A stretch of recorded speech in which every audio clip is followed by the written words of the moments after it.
கிறிஸ்துவுக்குள் அன்பானவர்களே, இந்த நாளிலும் ஒரு சிறிய ஒரு தியானம். அதாவது மத்தேயு 6ஆம் அதிகாரத்தினுடைய அந்த 20வது வசனத்துல முதல் பகுதியை நாம் வாசிக்கும் போது அங்க என்ன சொல்லியிருக்காரு அப்படின்னு சொன்னா, பரலோகத்திலே உங்கள் பொக்கிஷங்களை நீங்கள் சேர்த்து வையுங்கள் என்று சொல்லி அங்க ஆண்டவராகிய இயேசு கிறிஸ்து சொல்ற ஒரு காரியத்தை நாம் இந்த இடத்துல நாம் பார்க்க முடிகிறது. பரலோகத்தில் உங்களுடைய பொக்கிஷங்களை நீங்கள் சேர்த்து வையுங்கள் என்று சொல்லி. அப்ப நம்முடைய வாழ்க்கையில பரலோகத்திலே நாம் எதை சேர்க்க முடியும் அப்படின்னு சொல்லி நம்ம என்ன செய்யறோம்? அநேக முறை நாம் சிந்திப்பது உண்டு. பரலோகத்தில் என்னுடைய பொக்கிஷம் எதுவா இருக்கிறது?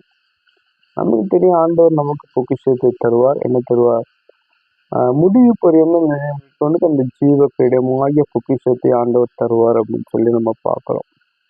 அப்ப இந்த ஜீவ கிரீடமாகிய பொக்கிஷத்தை நான் பெற்றுக்கொள்ள வேணும் அப்படின்னு சொன்னா, இந்த பூமியில வாழுகிற நான் இந்த பூமியில எவைகளை நான் சேர்த்து கொள்ள வேண்டும் அப்படின்னு சொல்லி ஒரு சில காரியங்கள் நான் பார்க்கும்போது, நான் எதை நான் சேர்க்க வேண்டும் அப்படின்னா, முதலாவது அன்பை நாம் மற்றவர்களோடு கூட அதிகமா என்ன செய்யணும்? பகிர்ந்து கொள்ளுகிற ஒரு அனுபவம் இருக்க வேண்டும். அன்பில்லாதவன் தெய்வத்தை அறிய முடியாது.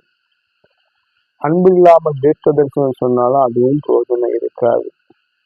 இன்னைக்கு நிறைய பேர் என்ன அப்படின்னு சொன்னா, அதாவது நான் அதிகமா நான் ஜெபிப்பதுனாலயோ, தீர்க்க தரிசனம் சொல்வதனாலயோ, நான் குணமாக்குறதுனாலயோ, என்னுடைய பெயர்கள் இல்லை, என்னுடைய பரலோகத்தில் எனக்கு பொக்கிஷம் உண்டாயிருக்கும் என்று சொல்லி நினைப்பதை நாம் பார்க்கலாம். ஆனா வேதத்தின் அடிസ്ഥാன பொக்கிஷம் என்று சொல்லி நாம் பார்க்கும்போது அன்பை குறித்து முதலாவது நாம் பார்க்கலாம். ரெண்டாவது காரியம் என்ன அப்படின்னு சொன்னா, பரிசுத்தம். ஏன்னா பரிசுத்தம் இல்லாமல் ஒரு மனுஷன் என்ன செய்ய முடியாது? ஏசப்பாவை தரிசிக்க முடியாது அப்படின்னு சொல்லி நம்ம பார்க்கிறோம். ஏன்னா இந்த அன்பு இருந்தாதான் பரிசுத்தம் நமக்குள்ளே உருவாகும். பரிசுத்தம் உருவாகும் போதுதான் அங்க என்ன உண்டாகும்? கலாத்தியர் 3:6 வாசிப்போம் அப்படின்னு சொன்னா, அங்க விசுவாசம் நீதியும் வெளிப்படும் என்று சொல்லி நம்ம பார்க்கிறோம். விசுவாசத்தின் நீதியின் வெளிப்பாடு குற்றமற்றிருக்கிறதான அனுபவம் நம்முடைய வாழ்க்கையில. இன்னைக்கு மற்றவர் நம்மை குற்றப்படுத்துவதை காட்டிலும் நம்மை நாமே குற்றவாளியாய் தீர்த்து கொண்டிருக்கிற ஒரு அனுபவத்தை நாம் பார்க்கிறோம். அதை எப்படி பார்க்க முடியும்? சும்மா சொல்லாம ஒரு சின்ன ஒரு காரியம் நமக்குள்ள ஒரு தவறுதல் இருந்தால் கூட என்னுடைய ஜெபம் கேட்கப்படுமா என்று சொல்லுகிற ஒரு அவிசுவாசம் வருவதை நாம் பார்க்கிறோம். ஆண்டவர் எல்லாவற்றையும் மன்னிக்கிற கர்த்தர்.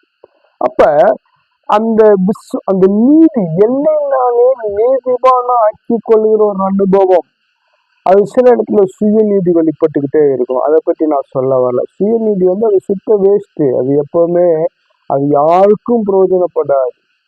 அப்ப இந்த சுயநீதி எப்பவுமே பரலோக பொக்கிஷம் அல்ல, அது சாத்தானுடைய பொக்கிஷம். அது ஒண்ணு. அடுத்த ஒரு காரியத்தை நம்ம பாருங்க, நற்கிரியை. மற்றவர்களுக்கு நாம் என்ன செய்யணும்? உதவி செய்கிறதான ஒரு அனுபவத்தை சொல்லிட்டு நாம் பார்க்க முடிகிறது.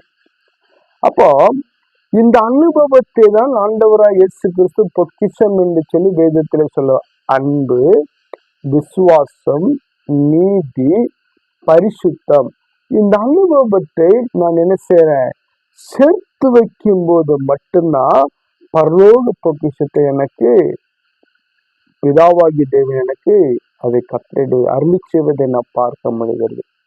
அந்த பொக்கிஷத்துக்காக இந்த உலகத்தில் எத்தனையோ பொக்கிஷங்கள் உண்டு.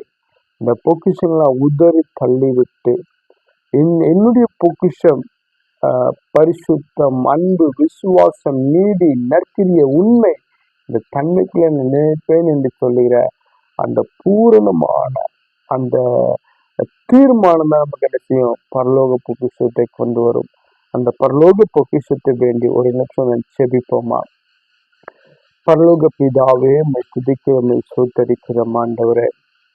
இயேசப்பா, இந்த நாளில உங்களுடைய பாண்டுபலியில் நாங்கள் இருக்கிறோம் ஆண்டவரே. ஆவியானவரே, பரலோக பொக்கிஷம் என்னவென்று சொல்லி நாங்கள் கற்றோம் ஆண்டவரே. அப்போ அந்த 5 நிமிடமா இருந்தாலும் நம்முடைய பிள்ளைகளுக்கு ஆண்டவரே, அன்னே கேட்கிற ஒவ்வொரு பிள்ளைகளுக்கு இந்த வார்த்தையில் பிரயோஜனப்பட அவருடைய வாழ்க்கையில பரலோக பொக்கிஷங்கள் எதுவென்று சொல்லி அறிந்து உணர்ந்து செயல்பட கர்த்தர் உதவி செய்யும்படியாக செபிக்கிறோம். என் ஆண்டவரை செய்வதற்காக சோதரம் இயேசுவின் மூலம் ஜெபங்கள் நல்ல பிதாவே. ஆமென். ஆமென். God bless you.